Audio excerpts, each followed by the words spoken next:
Merilis yang memberikan informasi terkait perkara kerumunan ya, setiap orang yang tidak mematuhi penyelenggaraan kekarantinaan kesehatan sehingga menyebabkan kedaruratan kesehatan masyarakat yang bertempat di toko grosir Wulan Popula, Jalan Listrik, Pasar Impres, Desa Tumbuk Tengah, Kecamatan Banda Sakti, Kota Lok Sumawe, teman-teman sekalian. Ya, pasal yang dipersangkakan yaitu pasal 93 Undang-Undang Nomor 6 Tahun 2018 tentang kekarantinaan kesehatan, junto pasal 55 ayat 1 KUH pidana. Ya. Teman-teman sekalian, kita sebagai penyidik Reskrim Polres Lok Sumawe sampai saat ini sudah memeriksa ya 9 orang saksi. Ya, terakhir kemarin kita juga sudah menetapkan 2 tersangka, yaitu saudara KS dan saudari AK, ya teman-teman sekalian. Jadi alhamdulillah dengan kerja keras dari penyidik Satreskrim Polres Lok Sumawe, komunikasi dan koordinasi, alhamdulillah mudah-mudahan nanti dalam waktu yang tidak terlalu lama kita sudah harus ya melengkapi administrasi penyidikan dan kita melimpahkan kasusnya ke pihak jaksa penuntut umum.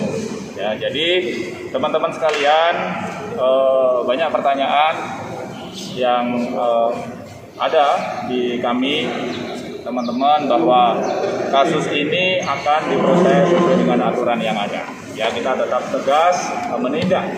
Ya, alhamdulillah kemarin juga Bapak Wali Kota juga sudah menerapkan ya sanksi untuk toko tersebut. Toko Wulan Popula juga sudah dilakukan penyegelan. Ya, sudah dilakukan penyegelan oleh Satpol PP dan tim Gakum dari Satgas Covid-19.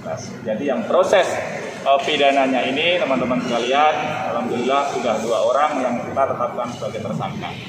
Ya, karena sesuai dengan syarat ya, syarat objektif di dalam pasal 21 KUHP ya, untuk penahanan, syarat penahanan salah satu adalah syarat objektif, di mana di dalam Undang-Undang Nomor 6 Tahun 2018 di situ dicantumkan bahwa ancaman hukuman maksimal adalah 1 tahun, teman-teman sekalian.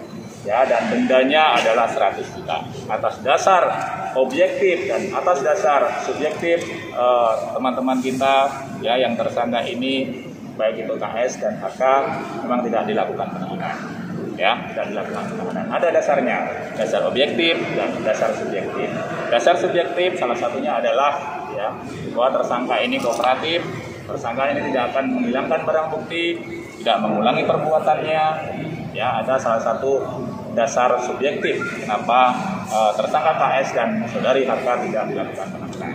Tapi tetap ya kita lakukan wajib lapor seminggu 2 kali, teman-teman sekalian, ya seminggu 2 kali.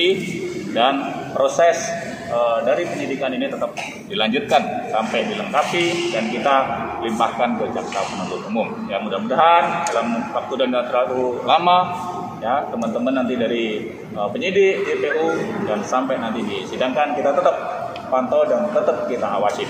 Ya, itu nanti sudah ranahnya sudah beda lagi, bukan ranah penyidik, ranah kejaksaan dan ranah pengadilan.